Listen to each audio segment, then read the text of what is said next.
Благодарю представителя I Франции. thank the representative of Предоставляю France, and I слово now give the floor to the представителю Мальты. representative of Malta. Thank you, Excellency, and I also thank the Secretary General for sharing his thoughts and insights with us today. Over the years, multilateral institutions with the United Nations at their heart have promoted cooperation and brought prosperity and stability. To make sure that our institutions continue to serve us well, we must recommit to a revitalized multilateral system and uphold the fundamental principles underpinning them, especially at a time when they are being undermined. This is needed to help us address the unprecedented global challenges we are facing. Enhanced cooperation between multilateral organizations at international and regional level with the UN at the core of this work is especially important in the areas of peace and security and sustainable development. Malta is a strong advocate for the integrity, independence and functionality of the UN human rights mechanisms. Human rights are universal and indivisible. A transformational shift in global governance to respond to growing inequalities is also needed. Building equality through multilateralism requires the full, equal and meaningful participation of women to promote gender transformative actions and agreements. Allow me to make two observations on the concept note circulated ahead of this meeting. First, it is important to highlight that since the creation of the United Nations, the world has been widely guided by the UN Charter and its fundamental principles, among which the principle of sovereign equality of states. It is also worth highlighting that according to the 1970 UN Declaration, there is no conflict between the principles of international law as they are interrelated, and each principle should be constructed in the context of the other principles. In this context, we can never accept the results of last year's illegal referendums engineered by Russia as a pretext for further violation of Ukraine's independence, sovereignty and territorial integrity. We can neither recognize the so-called republics emerging from Russia's illegitimate acts towards Ukraine and their strive for interdependence or strategic autonomy, as indicated in the concept note. On the contrary, such actions contribute to the unraveling of the rules-based order. Second, it is deeply worrying that the Russian Federation, a permanent member of the Security Council, blatantly disregarded the primary function of the Security Council, to maintain international peace and security, when it launched its aggression against Ukraine. Neither can we forget that this illegal, unprovoked and unjustified war generated one of the worst refugee crises since the Second World War, a global grain shortage, hundreds of thousands killed or injured, forced deportations of children, worldwide anxiety for a nuclear disaster, and negatively impacted the credibility of the Council. On this occasion, we once again urged the Russian Federation to stop this war, withdraw its military forces from the entire territory of Ukraine within its internationally recognized borders, and turn to dialogue and diplomacy as the tools which can bring stability to the region. As an elected member of the Security Council, Malta firmly believes in applying in good faith the toolbox for the peaceful settlement of disputes contained in Article 33 of the Charter. In the same vein, there is space for the Security Council to strengthen its cooperation with the ICJ and the ICC. On Security Council reform, Malta is firm in its conviction that the Council needs to reflect today's realities and challenges. To respond to true multilateralism, we underline the need for the Council to also be more inclusive. Malta is a strong supporter of the standing mandate for a General Assembly debate when a veto is cast in the Council. In the same vein, we also fully support the political declaration on suspension of veto powers launched by France and Mexico, as well as the Act Code of Conduct. Finally, Malta unequivocally supports the UN Secretary General's key proposals traversing our common agenda report. All the current OCA-related negotiations on progressing the work of the organization and enhancing the constructive power of multilateralism, as well as the work of the High-Level Advisory Board on Effective Multilateralism established by the UN Secretary General in March 2022. In preparation for the 2023 Sustainable Development Goals Summit, we underscore the need for the international community to take stock of the progress we have achieved so far and the gaps that remain, while engaging in intensive multilateral efforts to bridge the implementation of the SDGs back on track. We also look forward to the September 2024 Summit of the Future to advancing ideas for governance arrangements in areas of global commons. I thank you. Благодарю представителя Мальты и предоставляю слово представителю Эквадора. Señor presidente, Mr. President, Deseo comenzar agradeciendo la exposición del secretario general de las Naciones Unidas, señor Antonio Guterres. También destaco el valor del tema que estamos debatiendo, que complementa el debate organizado por la India en diciembre del 2022 sobre las nuevas orientaciones para un multilateralismo reformado, así como la reunión organizada por China en mayo del 2021 sobre la defensa del multilateralismo y el sistema internacional centrado en las Naciones Unidas. O más aún, el debate organizado por Vietnam en enero del 2020 sobre la defensa de la Carta de la ONU para mantener la paz y la seguridad internacional.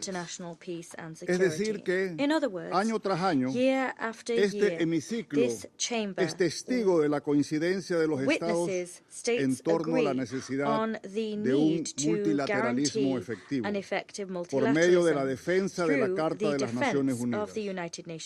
El problema es que desde enero del 2020, en lugar de reducirse los conflictos, se incrementaron, a pesar del llamado del secretario general para un alto al fuego a nivel global. Señor presidente, si vamos a hablar del multilateralismo, es hora de pasar de las palabras a la acción y de los discursos a los hechos. Luego de las trágicas experiencias que llevaron a la humanidad a dos conflagraciones mundiales, con la Carta de las Naciones Unidas que hoy defendemos, consagramos el multilateralismo. Nunca más le iba a estar permitido a una nación, por muy poderosa que sea, poner en riesgo la paz y seguridad de otra nación o del mundo en general, simplemente porque así le resultaba conveniente a sus intereses o a sus ambiciones. La obligación y principio de la solución pacífica de las controversias es central. Así lo reconoció el propio Consejo de Seguridad con la declaración de la presidencia del 6 de mayo del 2022 en relación con el tema del mantenimiento de la paz y la seguridad en Ucrania. En tan solo 2 semanas se cumplirá el primer aniversario de esa declaración que todavía debe implementarse. Otro principio central de la Carta y sagrado para los Estados es la inviolabilidad de la integridad territorial. En este sentido, de nada habrá servido el debate de hoy, que hoy nos reúne, si al final de este no hay un conflicto menos, una guerra menos o una invasión menos. Señor presidente, ¿qué mejor resultado podría tener este debate que una determinación de su país de poner fin a la agresión militar contra Ucrania, conforme lo dispuso la Corte Internacional de Justicia el 16 de marzo del 2022? ¿Qué mejor legado de su presidencia si su gobierno escoge retomar el camino de la paz y retirar las tropas de ocupación? Ninguno de los pretextos invocados para agredir a Ucrania en violación de la Carta tiene asidero jurídico. Ninguno. En este hemiciclo se nos ha dicho, por ejemplo, que la invasión a Ucrania es una respuesta a una supuesta fobia que existe en contra de la cultura rusa. Se nos ha dicho que esta invasión es una respuesta a una supuesta conjura de Occidente para debilitar a su país. Se nos ha dicho que Rusia está actuando en autodefensa ante las políticas antirrusas de Ucrania con respecto a ciertos habitantes. Como acabo de decir, ninguno de estos argumentos tiene sustento en la Carta de las Naciones Unidas. La Carta, debemos recordar, es una, indivisible y universal. No existe, señor presidente, una Carta de las Naciones Unidas para Occidente, otra para Oriente, otra para el Norte y otra para el Sur. No existe una Carta de las Naciones Unidas para musulmanes, otra para cristianos y otra para judíos. Tampoco puede hablarse de una carta para África, otra para Europa, otra para América, y así por el estilo.